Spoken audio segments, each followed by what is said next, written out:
Good morning, students. Today, after the common diseases of human, we shall talk about the interesting topic called immunity. First of all, we should know the definition for this word immunity. So, it is the resistance provided by our body against various disease causing agents. So, what is this particular definition of the immunity? It is the resistance provided by our body against the various disease causing agents. We can also call as pathogens.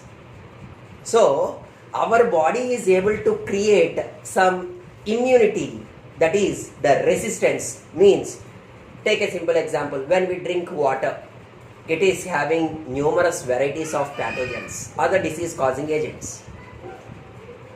Whenever we take food, it is filled with some microbes. But why we are not able to get the disease? That is because of our immunity, which is the resistance and stops the disease towards our body. That is the immunity. So here you should know that there are two important words. Immunity, exactly opposite word, called by the name as susceptibility. If I am telling that I am immune for any disease, means my immunity is stronger for the disease. But if I tell the word susceptibility, I am susceptible means I don't have the resistance, I don't have the immunity, and I will suffer with that particular disease. That these are the two important words. Exact opposite word for the immunity is susceptibility. And here, if we talk about this immunity, it can be broadly divided into two types of immunity. There are two types of immunity which work on our body. It is called as innate immunity, and the next one is called acquired immunity. So, immunity can be broadly divided into two categories, that is innate immunity and the acquired immunity. Innate immunity is that particular immunity which is obtained by the human by birth. By birth, whatever the immunity we have is called as innate immunity. And the immunity what we obtain after the birth, so this is considered to be the after birth immunity. So, immunity can be broadly divided into two categories called innate immunity and the acquired immunity. Innate immunity is the immunity which is obtained to the human by birth, but the acquired immunity is the immunity obtained to our body after birth. It is also called as learned. We learn that particular immunity. So, we shall first talk about the... So, now, we shall talk about the innate immunity, which is also called by the name as by birth, which is also called as non-specific body defense. So, innate immunity, we have another name called as non-specific body defense. Now the question is, what is this word non-specific? Non-specific means it is not the immunity provided for one single pathogen, not for one single bacteria. not for one single virus. It is broadband.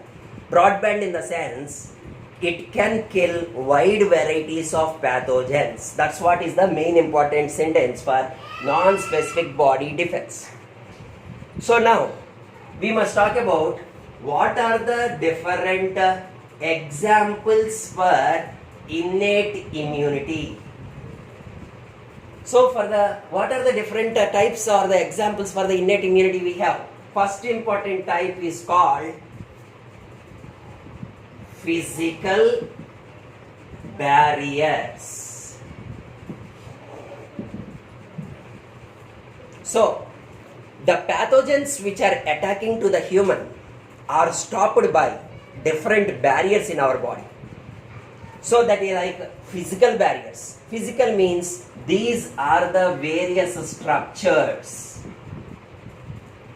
The structures in our body which will stop the pathogens to enter into our body are called as physical barriers. Example for the physical barriers are, the most important one is the skin. So the largest organ in our body is the skin, and it will provide this type of stopping the pathogen. Simple example, we are playing in the soil or we are jumping into the water where lots of pathogens are there. But the pathogens in the soil or the water cannot able to enter into our body. We have a very important structure called as the skin. The next important one is the mucous membrane. It is the mucous membrane. So this mucous membrane will stop the entry of the pathogens into our body. Simple example, nasal tract, digestive tract, respiratory tract, reproductive tract. All these particular tracts will have mucous membrane where it will block the pathogen entry into our body. So skin, mucous membrane, ciliated epithelium. Somewhere did you study about ciliated epithelium? This also will stop the pathogen entry into our body.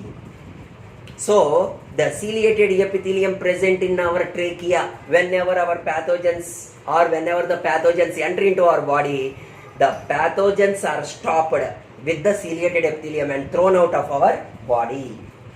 Next one, eyelashes. Like this, you have various examples for the physical barriers. 90% of the pathogens are blocked or stopped by this particular physical barrier. So that is the major important structure. That is the first important one called as physical barriers. After the physical barriers, we can talk about the second variety, second type of innate immunity called by the name as physiological barriers. What are these particular physiological barriers? These are also called as secretions. There are various secretions in our body which will stop the entry of the pathogens into our body. What are they? Examples. Whenever we talk about the tears and the saliva, they have the antibacterial enzyme called lysozyme. Very, very important question for the NEET.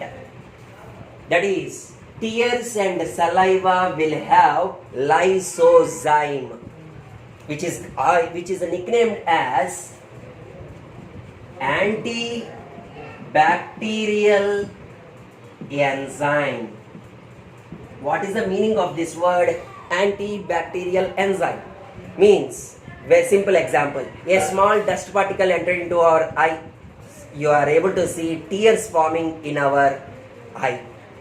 The tears will have lysozyme. Lysozyme will kill or digest the wall of the bacteria and kill the bacteria.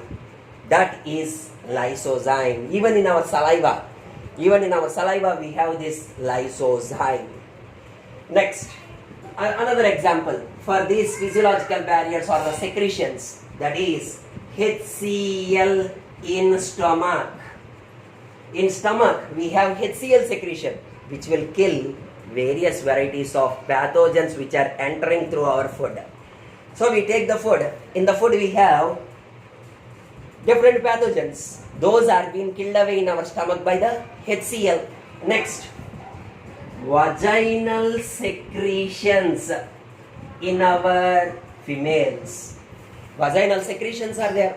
Nasal secretions are there. Another simple example, cerumen. It is also called as earwax. Earwax. It is also a very important secretion which stops the pathogen's entry through our ear.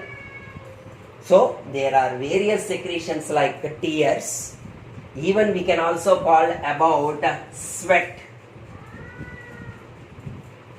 The sweat is a secretion. The saliva is a secretion. Tears is a secretion.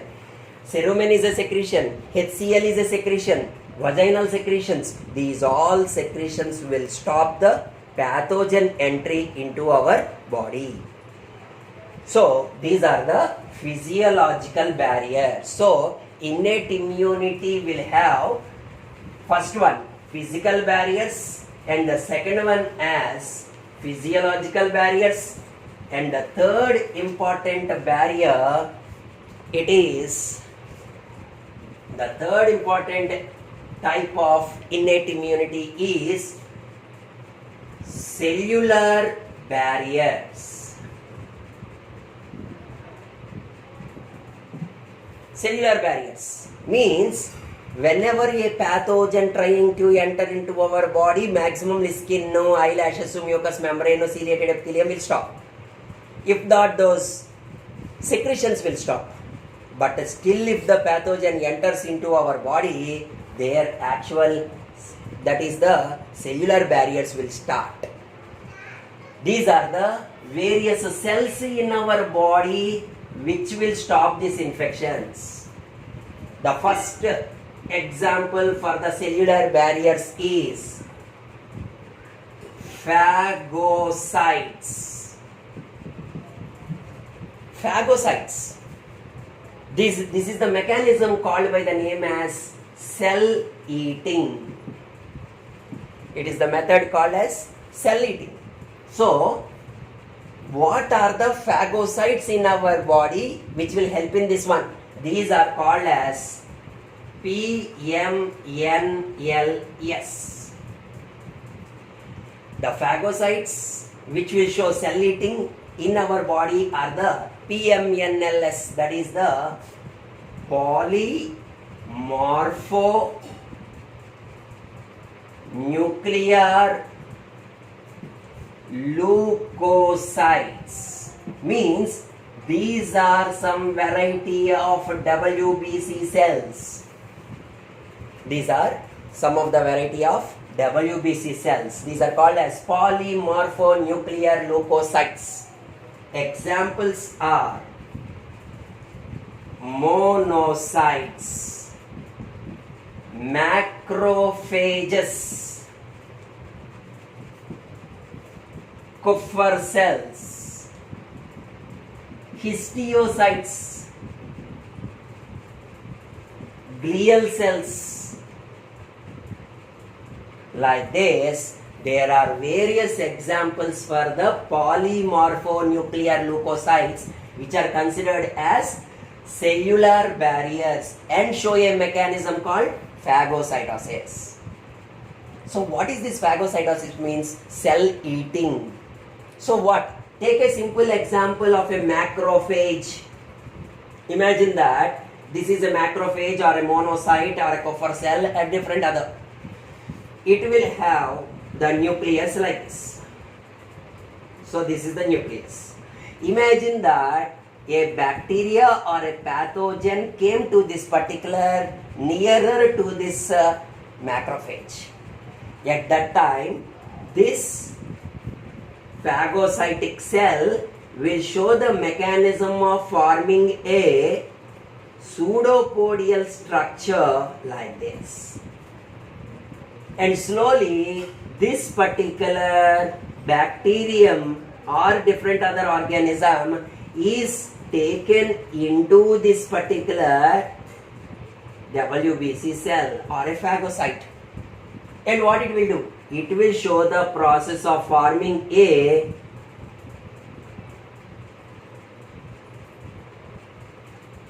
and kills this particular food vacuole. And you somewhere you studied about lysosomes. These are called as suicidal bags.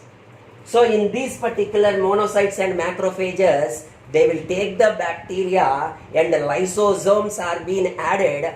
So automatically they will burst the cell and kill the bacteria. That's how they will stop the entry of the pathogens. See here how peculiar mechanism is being shown here. That is by forming the pseudopodia around the bacteria and kills the pathogens which are entering into our body. So these are called as phagocytes.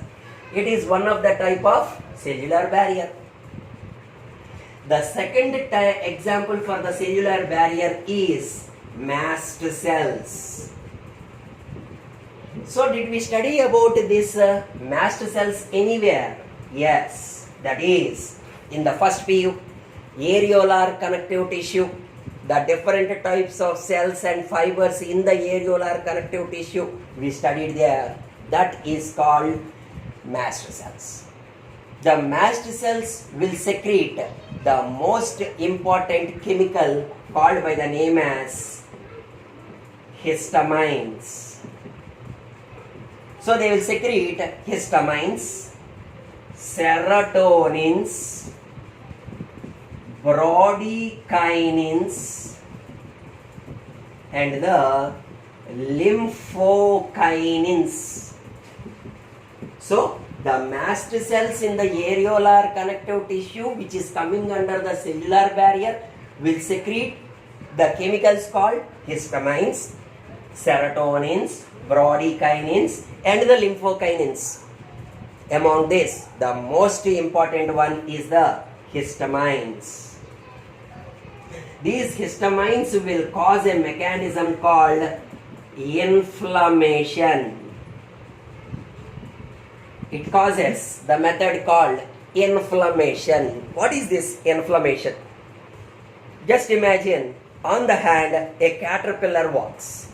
If the caterpillar walks on the hand, within some fraction of seconds, you can see reddening, paining, swelling, itching at that particular area. That is caused because of histamines. So, what are the symptoms of this inflammation? Redness, pain, itching, irritation. All that particular ones are being called inflammation. Inflammation are caused because of histamines. And these histamines also give the instruction to the blood vessel. They also will give the instruction for the blood vessel for mechanism called diapedesis. So what is this particular diapedesis? Diapedesis means, imagine that this is the blood vessel. So this is the blood vessel. So whenever during histamines and other chemicals are coming, you can see the blood vessel will show swelling like this. Whenever it swells, they create some pores on the blood vessel, especially blood capillaries. So at the time, the WBC will be oozing out. So the blood vessels will come out, and the process of the WBC coming out of the blood capillaries into the tissue is called as diapedesis. Now the question is, why should the WBC cells come out of the blood capillary? Such that they can show phagocytosis, such that they can kill the pathogens. That is the main important criteria. So that is the diapedesis. So it is mast cells secreting histamines, serotonins, brodykinins which help in the inflammation and also in the diapedesis. Like that we can talk about mast cells. And the third variety of the cells are called as NK cells. NK means natural killer cells. These natural killer cells will secrete some chemicals called by the name as perforins. These are called as perforins. What happens? What is the main use of these particular perforins? So imagine this is a bacteria. This is the natural killer cell. Natural killer cells will release some bullet-like structures. Those bullet-like structures come and makes a hole on the bacterium and makes the bacteria to die. That process is called the natural killer technology. So there is a fine technique where first one is by eating away and killing. Next one is bringing the pathogen, bringing the blood vessels or bringing the blood to the area where damage have occurred. And the next one is by natural killer technique. And the fourth important variety is called as APCs. That is antigen presenting cells. So what is this antigen presenting cells? These antigen presenting cells, what they will do? So whenever the phagocytosis is over, these particular antigen presenting cells will take the small pieces of the pathogen and provoke the next type of immunity. All these we are talking in the innate immunity. Next type of immunity is the acquired immunity. So these help as a barrier between the innate and the acquired immunity. So they will take the information from the innate immunity and give the information to the acquired immunity and help in the process of supporting the immunity. Those are called as antigen presenting cells. So these all come under cellular barriers. Phagocytes are there, mast cells are there, natural killer cells are there, and antigen presenting cells are there. These all help in the process of pathogens control. So now after the cellular barriers, so first one is physical barrier, second is physiological barrier, third one is the cellular barrier, and the fourth important barrier is called as cytokine barriers. It is the cytokine barriers. What is this? What is the special of these cytokine barriers? There are some specific glycoproteins released by infected cells. There are some glycoproteins which will help in activating our immunity, and these are glycoproteins secreted by or released by our infected cells. What is the example for this glycoproteinaceous particles? Example is interferons. Very important question. Very important question, that is interferons. What are interferons? It is called as antiviral proteins. Whenever a cell is infected by the virus, the infected cell will release these antiviral proteins called interferons. They will not kill the virus, but what they will do? They will tell and give the instruction to the body that we are infected by the virus and start immunity. Start activating the immunity. That type of mechanism is called interferons. Interferons will not suppress the disease, but they will give the instruction to the remaining surrounding cells that we are infected by some virus. So, which of the following particles are being seen during the viral infection? Means interferons. That is the major important question. And it is commonly asked 1 mark question also. So, after the innate immunity, we must now talk about the second variety of immunity called acquired. So, it is the acquired immunity.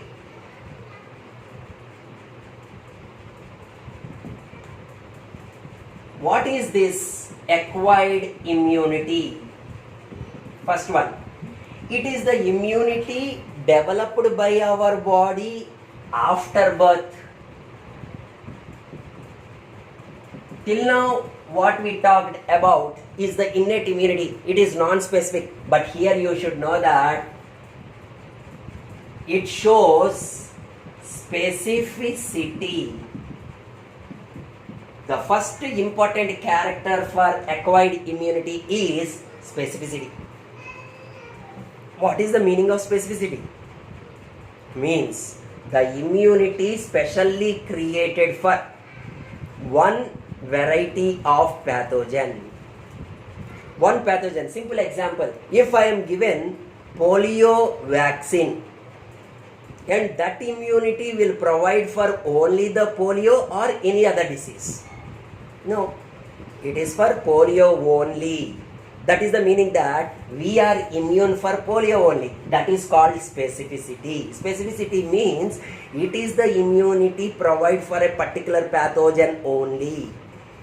That is the specificity.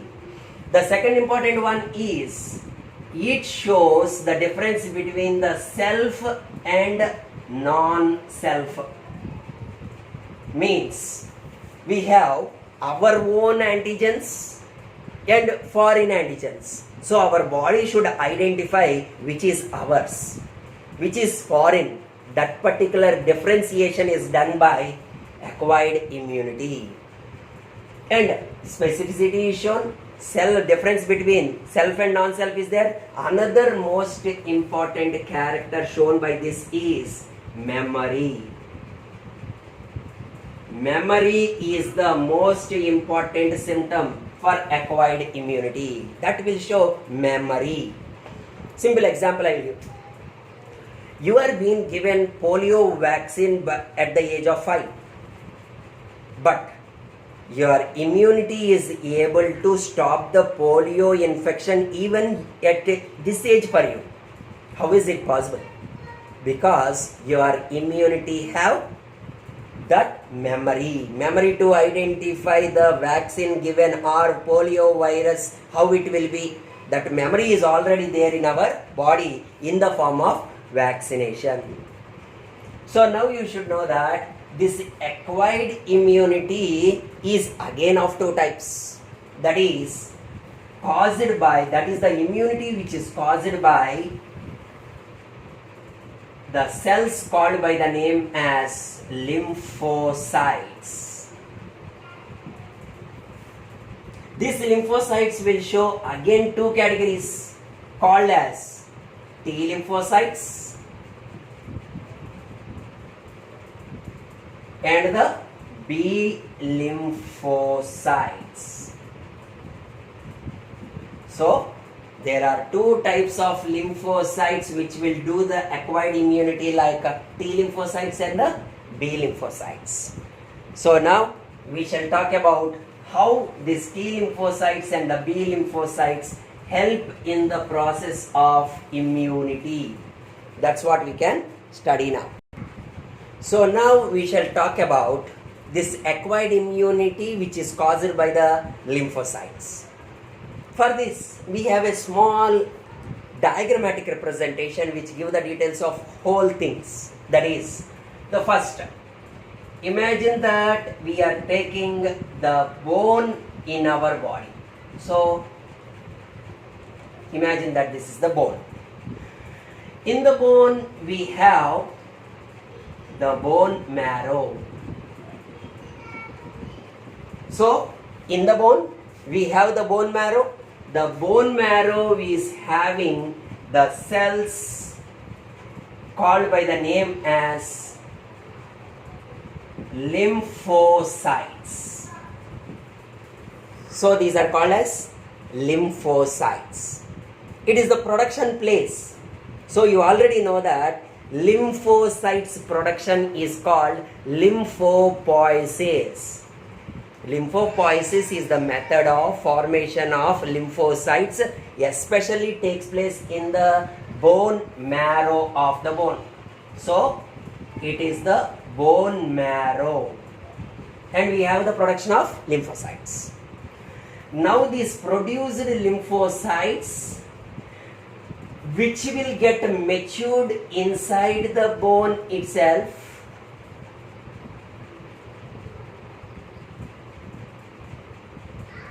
so imagine that this is the bone marrow. So these particular lymphocytes which are produced in the bone, if inside the bone only, they get matured. So those particular cells are called as B lymphocytes. So understood what is the meaning of B lymphocytes?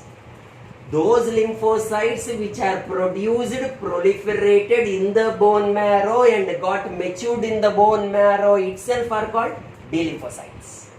But now see the next one. The lymphocytes which will come into an organ. Imagine that this is an organ. What is this particular organ? This organ is called thymus. If the lymphocytes enter into the thymus and get activated, those particular lymphocytes are called as T lymphocytes. Understood the basic difference between T lymphocytes and the B lymphocytes? Both are produced in the bone marrow, but one got matured in the bone marrow, but one got matured and activated in the thymus region. Thymus region ones are called T lymphocytes. Now just imagine, into our body there are some particular pathogens entered. So imagine that